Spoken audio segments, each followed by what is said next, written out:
morning and welcome. We're going to have Meadow Hall's Teachers Day talk show. Give it up for yourself. The theme for this discussion is the teacher we need for the education we want. During this talk show, we'll delve into the vital roles that teachers play in shaping the future of education. We'll look at what inspires you as a teacher, what challenges do we face, and other aspects of education, the future of education, basically. So once more, give it up for yourselves, teachers. Okay, so that was my host here. Please, a round of applause for her. My name is Ubaji, and we have our wonderful speakers here, in no particular order. Oh, and also yourselves. Please, a round of applause for yourselves. You look beautiful.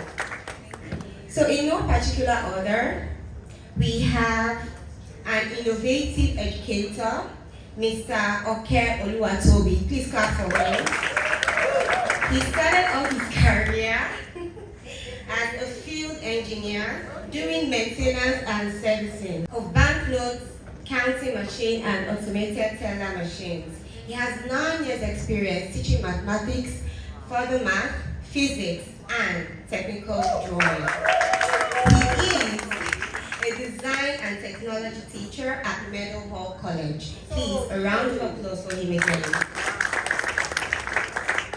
The next speaker is a proactive professional who is a HP Idea Fellow. He has 11 years of teaching experience and currently a numeracy and science teacher in Meadow Hall Junior School. He's none other than Mr. Uchechukwu Iheonye. Finally, an amiable speaker, Miss Fanny Seriki. She has 18 years experience cutting across different levels in the education sector. She's currently an early years teacher and a deputy head of infant school. Please, let's celebrate her. So I'm going to move on to you, Ms. Seriki. Now, as a lifelong learner and an advocate for early childhood literacy and inclusion, how should the role and expectations of teachers change the evolving needs of education? Thank you so much. As a lifelong learner and an advocate for education, the role of teachers has evolved over time, and this evolvement has caused transformation in the education sector. So teachers really should be well prepared. So in what aspects should teachers be prepared? Now, in the past, our teachers have just been knowledge givers, so they just pass knowledge to the students, and students gather the knowledge and they regurgitate it back to the teacher. But recently, teachers really should be facilitators for learning. What do I mean? They need to guide the children towards learning. Of course, you would agree with me that lots of children have gone on to engage in self-directed learning. So what exactly is it that we want to teach the children? Many of them, learn from the internet. And what are we to do? We're all supposed to just guide them. Next, I'll talk about digital literacy.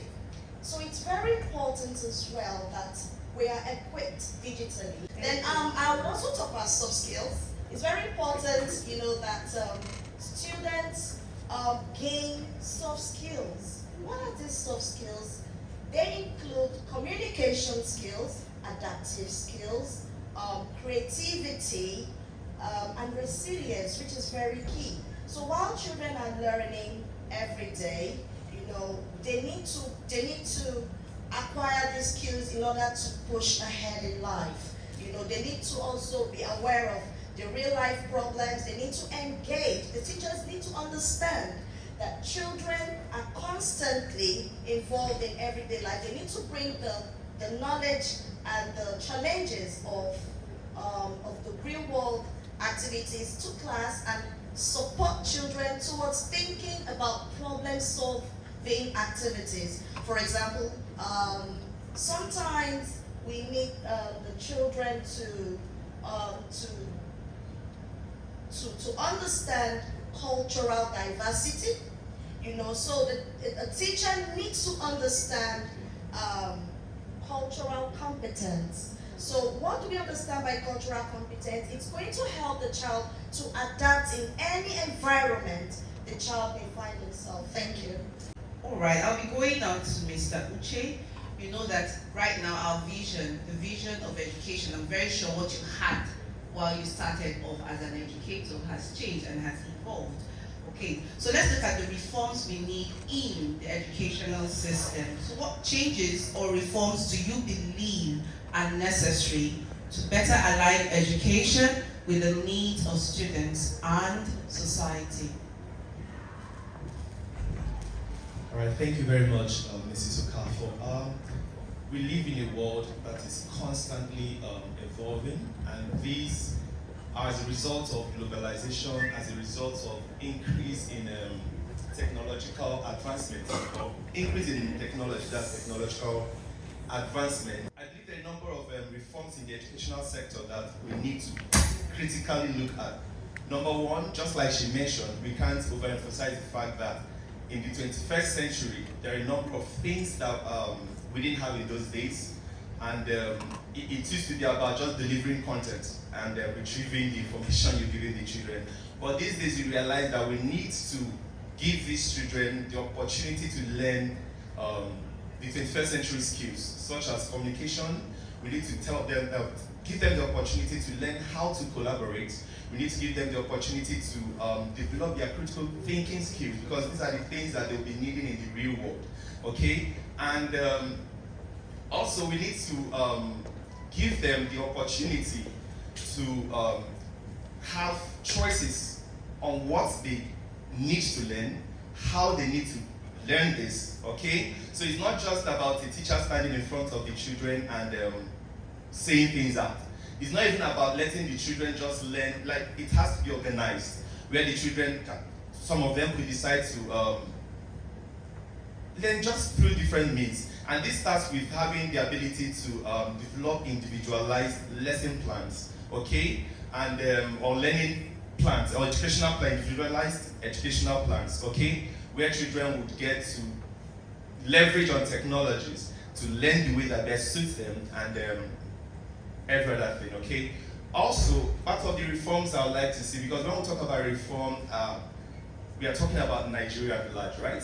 Because some children out there, they don't have the opportunities other children have, okay? And so I look forward to seeing a reform that would ensure that education is equitable, okay? Where the children of that man in the village are opportune to have access to the same quality of education as the children of the man in Abuja, okay? Growing up, I've heard a lot of statements that guy is the CEO of so company, and he was so playful in school, he didn't even used to attend classes. These were the times they took time. They had the time to actually develop these social skills, these communication, negotiation skills, and all of that. So you see that child who is constantly in front of the class, you pour out that knowledge into him or her, and she's able to, we call them the smart ones. But the real skills that they'll be needing in this 21st century is lacking. So I'm looking forward to see all of these reforms in the educational system and much more. Thank you. What strategies can educators employ to create an inclusive classroom environment that values diversity and promotes equity in education? Good morning, everyone. Okay, I think I'll just be reiterating most of our lectures here. I think we can't give what we don't have. I will just share some strategies, some few points, like examine yourself. We should be self-aware. That is it. Ms. Obafisi, we always say you need to know yourself, you need to be conscious of yourself. So, there are some things you do unintentional, there's some discrimination you do. So, let's avoid this sort of racism and tribalism. I think we need to be we need to consciously check ourselves from time to time so we can, map out some things we say to the kids. Another thing is, let me say ethical relationship. That's a student-teacher relationship. You need to create this kind of a safe place, a safe environment where students, everybody will be comfortable to say things around you, to come out. So they need to feel you need to come down to their level, and that relationship should be professional. That's why I said ethical relationship. Okay, there should be boundaries around it. This is it. This is the reason why you need to say that. I need to know my student before I can teach them. It's not about mastery of the subject. Actually, everybody has that. But I need to know how to take the high flyer to where it's going, mid flyer, and the lower level also. I can't say someone is learning at a slower pace. We need to get there. So it's a very tasky thing. So that relationship must be built. Try to know the socio-economic background of kids. Try to know their religion, and I don't think there's any way we should make example of religion except if need be. All right. So I don't want to get through you. I don't want to hurt you. I just want to respect everybody. I think it's reciprocative in nature. So I want to be approached in a good manner. I should be able to approach the student too in a good manner. Regardless of the race, regardless of the tribe. Also, let me quickly say this. It's about language. I got to know this a few months ago. I didn't know that it's wrong to an extent to say boys, yeah, girls, yeah. To some, it's actually like that. So I rather say class. Let's do this as a class. And I think I made mention of this example when you try to check out scientists. Some fields are predominantly men, like scientists, engineers. We should just try to have a balance, okay? Try to have, just curate your plan, your lessons to involve the ladies, to girls, and the boys also. Then lastly, I will just say continuous professional development. So we should just have that continuous training to be conscious of ourselves every time in order to, just have a good, a good lesson and create a friendly environment. Thank you. Have any contributions, any questions? Ms. Ubaji will get your questions. I'll just move on quickly to talk about creativity in the classroom. Ms. Seriki, how do we make learners be innovative? How do we bring inclusion? How do we bring creativity into the classroom? Remember that our theme is the teacher we want for the teacher we need for the education that we want. So let's look into the classroom. Let's look at creativity. Let's look at innovation in the classrooms. Thank you. I would first say that to be creative, sometimes people do say that it's inborn. But yes, you can adapt creative skills. You can learn it at any point in time in life. So as a teacher, one of the very important skills that I know that works the most is being open-minded. When you're open-minded, you're able to transfer open-minded skills by questioning, So when you're in the classroom and you give open-minded questions, you pose to the children, you pose thought-provoking questions to children. You help the children to open up to different ideas, and they are able to express themselves better. Sometimes we tend to skip those children who are not so vocal. So how do we reach those children? It's by asking open-ended questions.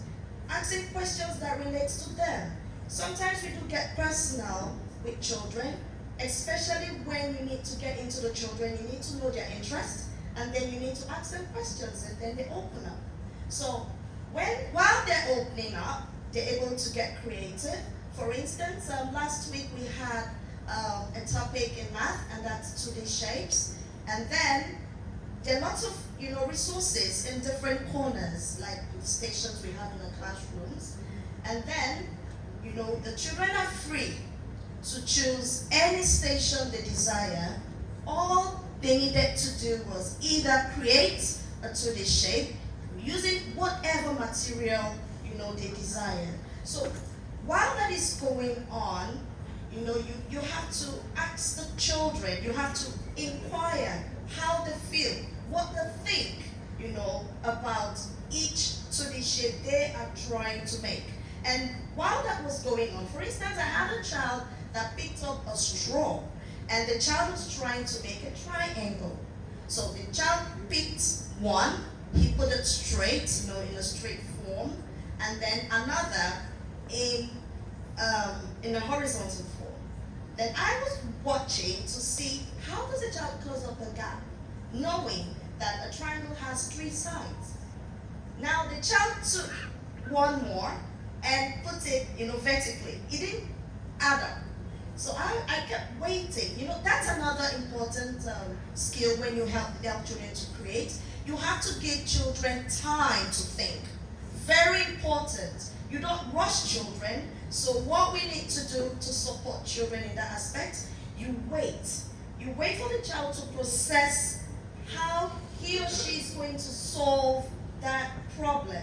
That also applies to our real life situations where we have to sometimes bring in real life occurrence, help the children to think really about the challenges in their environment. Have passion for the teaching, meaning you're just there to make ends meet. That is one. Secondly, you must be innovative. We live in a time such as this where the children are what we call digital natives, okay? They know this technology. It's the only thing or one of the best ways you can actually relate with them, okay? So you must be able to advance as well. Just like one of the speakers mentioned earlier, you must take up courses. You must learn. You must continue to advance. You must continue to critically look at, okay, what else can I do? Because if you don't speak the language of the children, you can make little or no impact. And also you need to build a meaningful relationship, just like he said. If you don't have good relationship with your children, regardless of how much knowledge you have up there, they are not interested in what you have to say. Okay? So children, you could be teaching, and in your mind you're teaching children, they are just thinking about how annoying you are as a teacher. So you must build relationship. This relationship, number one, helps you to even understand the children individually. If you're unable to understand them individually, you can't even plan for them. Okay? So relationship with the children within your ethical boundaries is extremely important. Okay? And lastly, you must carry on time to time, once in a while, evaluation of your teaching skills, your teaching style, your teaching techniques. Okay, I as a person, even here, no set of children pass through me without having the opportunity to feed back to me. So what I do is towards the end of the session, I just pass maybe a questionnaire. I could have a round circle time discussion with them. Okay, tell me about your experience in my class. Tell me, what did you enjoy most about Mr. Uche? And I make it about me. I mean, for places where you have partners. I make it about me. Tell me things you enjoyed most about me. Tell me things you didn't quite enjoy about me. And you'll be surprised things you will naturally not even think you're doing that these children will bring out because they watch you, they've been with you. And what this does is I go back, I look at them because I don't just do it for the sake of doing it. I really want to improve. I really want to get it right.